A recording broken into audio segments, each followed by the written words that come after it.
have any plans. If you don't have any plans, that'd be great.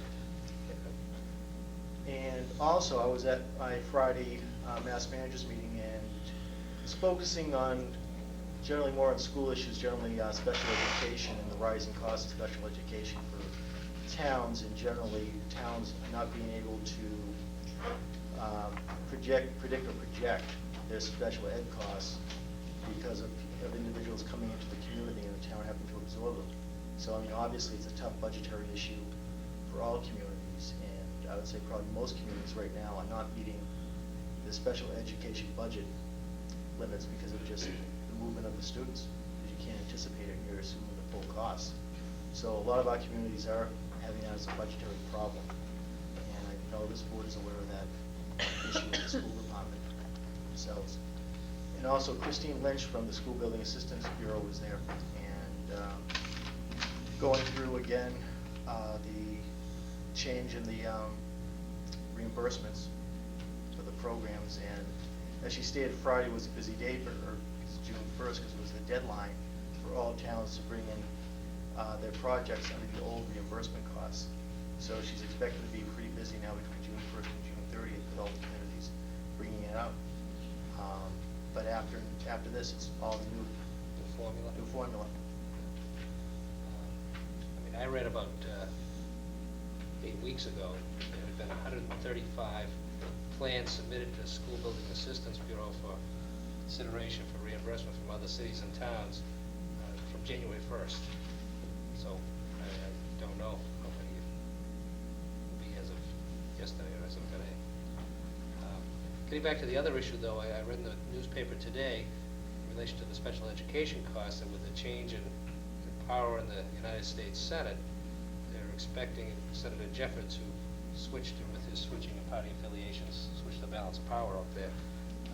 One of the high priority items is the reimbursement levels from the federal government to the states for special education and meeting ADA needs, which could mean a significant influx of funds to the state, which then comes down to the cities and towns, which then grant property tax relief, because most of the burden of funding the special education needs that we have come from the property tax.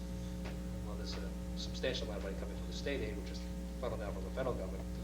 The federal government has not been funding. They've been funding the 40% level at 14%, and what the proposal is to fully fund the 40%, which would have a significant positive impact on the state and local budgets. So let's hope that the Senate can enact it, and it appears as though Senator Kennedy, who will be chairman of the Education Committee, is going to hold out and try and get the House, United States House of Representatives, and the President to sign on to the thing, to get the whole package, education package, funded. It appears as though that may have been one of the deals made with Senator Jeffords. This is one of his pet projects that he's been trying to enact for a number of years. And that would be a good thing for the town of North Reading and all the other towns across the Commonwealth. So hopefully that comes to fruition, because if we all agree, we have all these mandated programs by the state and federal government, and they're not fulfilling their obligation to fund them. It's just falling on the backs of local communities and the taxpayers through their property taxes. And it's eating up a significant portion of the budget now, and definitely affecting our ability to provide other vital services to the community. So hopefully it's a step in the right direction. Anything else? No, that's fine, Mr. Chairman. Okay. Oh, yes, I'm sorry, also. We are scheduling ComStar to come in either our next meeting or the first meeting in July regarding the ambulance. I can stretch that off. Right. Okay. Good. All right, old and new business. Mr. Rowe. Yes, it probably comes under both, but I read the city and town report we got here, and I noticed that there's quite a bit of information about special retirement for teachers. The first 3 or 4 paragraphs deal with how much they can get and how early they can go out and so on and so forth. And then you go further on and it talks about the reemployment after retirement, which because of all these super programs we've given the teachers, we're losing our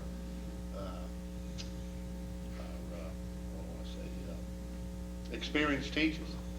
So now we're gonna allow them to retire, and then we can hire them back and they can still collect their retirement. This is an act of our, intelligent legislature. This is one of the problems we're in, the financial problems we're in today. We're turning around, we're giving people incentives to get out, then we don't have educated people, or experienced people rather, so now we're coming up with a special program where we can allow them to come back into work and still collect their retirement. And that's in the cities and towns thing, so I think that that's something that we should, I think the board should be sending to our local representative, that they should kind of start thinking a little bit more as to what they're doing. Also, I noticed in the transcript that the school budget is again underfunded, or not underfunded, but over-expended, or whatever the term was. I talked to Carl Nelson today, went through it with him, but I think it just leads us to believe that, as Mr. Murphy mentioned last meeting, we have to get going right away on our budgets, because I think we're going to be in trouble next year. And I think that we should start working on them right away. I don't know. The other thing is, I asked you, I asked Tom, did you hear about the, I think it was maybe the Hood School was short on money. They had computers, they couldn't hook them up because they didn't have the money to hook them up. Did you find out anything? I haven't heard, no. Nothing. Okay, well, Are we aware of anything? No. Chairperson of the Board of School Committee, Mr. Murphy.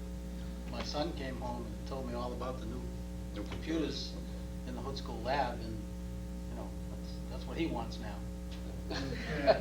They must be So hooked up. it's working. Because he wouldn't want it if it didn't. Well, I'm saying, that's what I had heard, and I saw in the paper about the money that they were short. They did, somehow they came up with it, I believe it was $130,000 that they, now they're only $50,000 short, is that correct? According to the paper? I have no specifics and no knowledge of there being any shortage. Well, according to Are you Mr. talking about the Hood School? No, the school budget School budget. The whole You school haven't mentioned budget. the whole school, but specifically. was in the transcript. Yes. Right, and I talked to Cal Nelson, and he Yes. confirmed that they're Yes. still 50,000 short. Right now, Yeah. we are looking at a $50,000 deficit.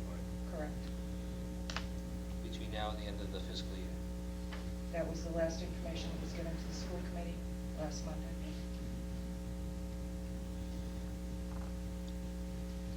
Anything else, Mr. Rowe? That's it. Mr. Muldoon? Thank you, Mr. Chairman. I do want to apologize for missing the parade. I was out of town on a previous planned vacation, so I do apologize. But I do look forward to walking with you gentlemen next year. Look forward to the company. We wait for you. I couldn't get John to carry my sign in my place, so, well, He anyways. tried, though. That's because you wouldn't tell me about the tie. Mr. The store Murphy. closed, by the way. Mr. Murphy's a little sensitive about his tie, and Mr. Rowe, Mr. Vito, and myself had the American flag type tie, and Mr. Murphy was, of course, he likes to stand out in the crowd anyway, And he did. and he did. Yeah, I think he looked very sharp in his suit there, Yes, he so. did. I also agree with Mr. Rowe. I absolutely believe we have to get an early jump on the budget this year, and I really think that's extremely important, that we work hard to try and come within the finances that we have and the revenue that we have as best possible. Work on that as quickly as possible to get on solving that problem.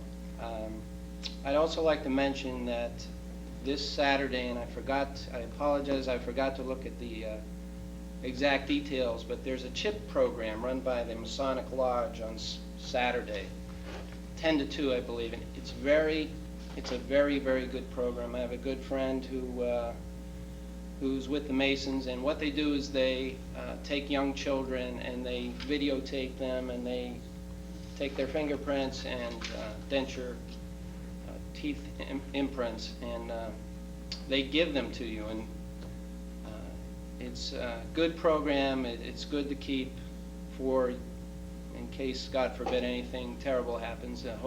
Pray that it never is needed, but it's certainly a good program, and I suggest that everyone who has children certainly avail themselves of the program on Saturday at 10. And the last thing I wanted to mention was, in the last meeting, we talked about there was possibly a presentation from the Berry Committee, and you were going to bring that up at the next meeting. I was wondering if there was anything that occurred with that. My intention is to still have them make a presentation before the board before they make their final recommendations. And we aren't at that stage yet for final recommendations, so once that has occurred, then we'll have Berry Committee make a presentation. Anything else, Mr. Muldoon? No? Mr. Vino?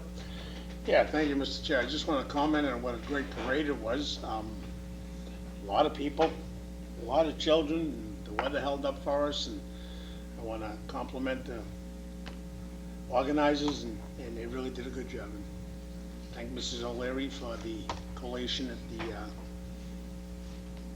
I did not call it the building on the common, the third meeting house. It was a very good, it was a very good day. That it was. And again, I think Mr. Vino was the only one that had his umbrella at first. Didn't rain. It didn't rain, but then as we were standing there, the wind shifted and And the Wizard of everyone Oz ran. was just gonna reenact itself here, so Mr. Murphy and myself went and got our umbrellas. Mr. Rowe went and got the gas can, and And I did have one more, Yes, Mr. sir. Chair, on that same line of the parade.